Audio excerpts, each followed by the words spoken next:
Région de l'Est du bassin méditerranéen, de la Turquie à l'Égypte, c'est le Proche-Orient.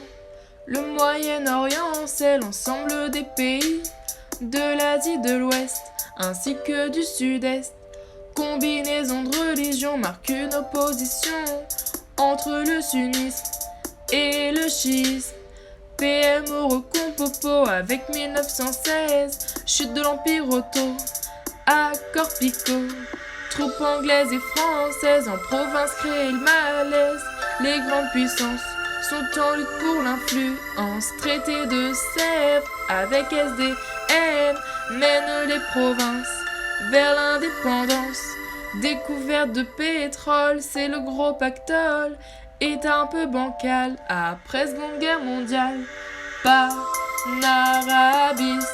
idéologie affirmant la nécessité d'unir le monde arabe et qui a donné naissance après la Seconde Guerre mondiale à des mouvements politiques et à une éphémère république arabe unie dominée par l'Égypte de Nasser dans le but d'échapper au monde bipolaire.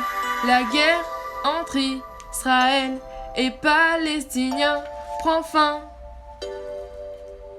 Lourd bilan sanguin, les Américains soutiennent les Israéliens. Les enjeux sont nombreux, bien qu'un peu religieux. Galère pour les frontières, reste encore un mystère. Diversité ethnique, pression démographique, situation politique, sème la panique. C'est une course aux ressources, un discours de sourds. Le partage d'une île pour une belle idylle. Malgré les avancées, quelques difficultés, des accords sont signés, garantissent la paix. L'assassinat de rabbin, ministre israélien, viennent les années 2000, on tape dans le mille. Relations sous tension entre les religions, ça sent vraiment pas bon pour cette grande région.